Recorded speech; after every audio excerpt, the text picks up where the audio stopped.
What up, this is Party Favor. Shout out to Fists in the Air for having me do this interview. We're here at Electric Adventure in Atlantic City. It's hot as hell. I just played. I'm sweaty. I had a great time. East Coast crowd is awesome. I'm running on no sleep, but they turned up for me, and I thank them for that. So let's do it. How do you prepare, and what gets you most amped during a performance? How do I prepare? Oh man, I kind of put together like different playlists of stuff that I'm kind of vibing and kind of in the mood for, but I kind of like to come in, weird it sounds, almost unprepared, because like, granted I will play similar songs and sets, I like to come in and kind of really read, because every crowd's different, like no matter how it is, it's like today I came in and the doors were opening, so I kind of had to get everybody really grooving, right, and it kind of took a little bit longer than like, let's say I came in, like a set now, right, where everybody's already been kind of pumped up and ready, so I kind of feed off the crowd and that kind of thing, so. Yeah.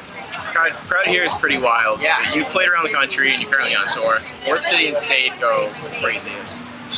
Well, that's a hard question. Man, I'd say country that goes the hardest, probably Australia. I'd say, I don't know, I love playing in Seattle area. That crowd is amazing. The Chicago crowd's amazing. My hometown LA crowd's amazing. I feel like of all places I play almost least on like East Coast, like in this area as much, so like, but I mean, every time I play on the East Coast, I love it, so it's kind of hard to pick one place, man. The fans are so good everywhere. So, yeah.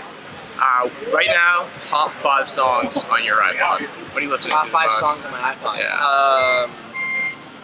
I would say the new Drake disc, Meek Mill disc. Awesome. I've heard that. I'd say. Oh man, I don't know. Should I look at my phone? That'd be awesome. Yeah, let me see what I got here. Let's see what I got here. Real deal.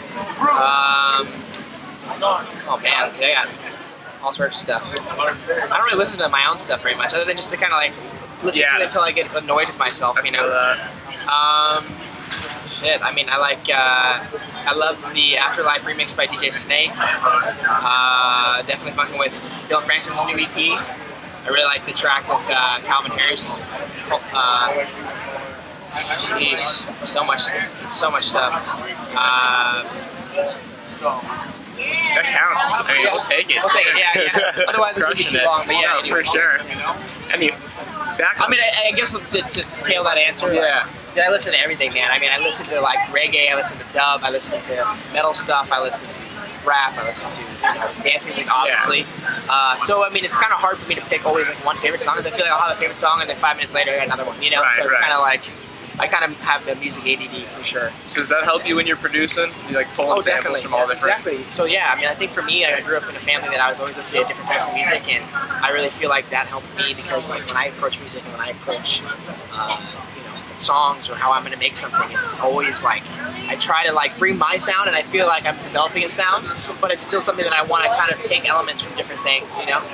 Whether it's small or here or there, but it just, I definitely am inspired by like everything, especially like classic rock stuff. Yeah. Sure. So, any like instruments you've ever played that like? That's funny, man. I tried to play the piano when I was younger. Like my parents tried to give me to do piano lessons, and I'm shooting myself in the foot because I should have fucking listened to them. I hated it.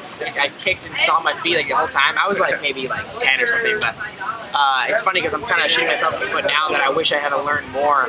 But because I'm kind of having to like reteach myself musical theory over the last couple years and stuff. So I would say if anything, it's more just the basic piano, But that's about it. I mean, that's really the instrument that you need to know. But I would love to. I'm definitely trying to learn more instruments. So. If you could collaborate with anyone dead or alive, who would it be? Dead or alive? Yeah. Ooh. Dead or alive? Just one person. You could pick a dead and an alive. Dead and alive. All right. Let's see here. Dead. Oh man. Just anybody. Dead, probably Jimi Hendrix. And alive, probably. I would love to work with like. Oh man, probably like Timbaland. He's like my favorite producer. So. Okay. Yeah. I feel that. Yeah. Different ends there. Yeah. So that's completely different. That's exactly what I'm saying. It's like completely different spectrums, Because I think that, I could also say like Skrillex. I could also say, there's so many people out there that like I'm inspired by, like Robert Plant. like there's a lot of people out there. I think it's just a matter of like, I think putting our minds together. That's what I think is the best music these days, you know. Yeah, of collabs. I feel that. Yeah. Did you ever think one of your tracks, "Bad View," would be used by a giant international company? You know, man, I did not. I mean, I don't think anybody, at least at my level, like I never. Obviously, it's a dream. I actually, I went to film school. Like I was working in the film industry for a while, so for me, like film and television has always been a really big part of my life. And so, to be in a movie trailer about something I also love, you know, it was like the best feeling in the world, you know. And I also had a T-Mobile commercial that it was used in too, national one, which was like huge too. And I think so. I think, you know, obviously that track has had so many legs, and you know, there's offers right now. We might be getting some big name vocalists on it, kind of like giving it a new life and stuff. So, I mean, obviously, I couldn't be more happy. I mean, I'm just so happy. That song sat on my computer for like 8 months before Mad Decent even took a look at it, and you know, it's taken, you know, then it's had almost a year life itself now. So it's like it's been around for a while, but I love how, I mean, I'm happy to have that song be, you know, associated with me, you know. As long as people don't start like hating it to the point where they, you know, don't want me to play it. So you recently released Booty Loose with Flyboy Kino. How was it to make a track like that? And do you prefer tracks with vocals, samples, or just like straight instrumental? I mean, I think samples is how I started. Like I kind of approach things that way. I like to, you know, go right in, and like I have access and I can sample whatever I want and not have to worry about it. But as I've kind of gotten more and more, I like creating actual songs where I'm taking and, you know, working with the vocalists and you know, in writing songs with them and turning, you know, a beat or a dance, you know, trap song into like an actual record, you know. So for me, like working with Flyboy Kino is amazing, you know. I mean, I love his work. His voice was perfect for the record, you know. He's the twerk master right now, you know. And you know, he was so awesome, and we kind of worked together, and it was such an easy flowing process, man. And it's like, and I think that, you know, if I had to release that record with some basic samples, it wouldn't be what it is today.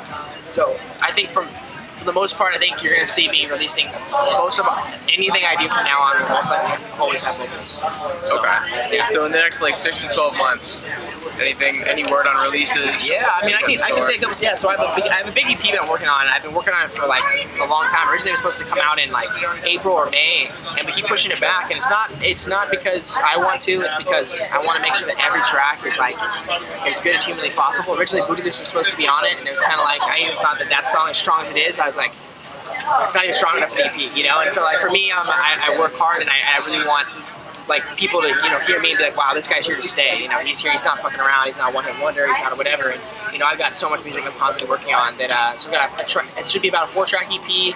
Amazing vocalists all around, like some big name features, which I think everybody's gonna be like, whoa, holy shit. And then yeah, I got a bunch. I did its official remix of Deep Down Low by Valentino Khan. I just had my the Dylan Francis remix come out obviously earlier this month. I got one for Henry Fong. I have a couple other ones I can't say right now, but yeah, I mean, like my fall's gonna be pretty busy, but right now I'm like totally in like original EP mode. I want to get it out hopefully before October, but we'll see. That's the goal. So, all right. Well, we got one more question for you. Sorry, I like to talk your ear off. No, we love it. If you could have any superpower, what would it be?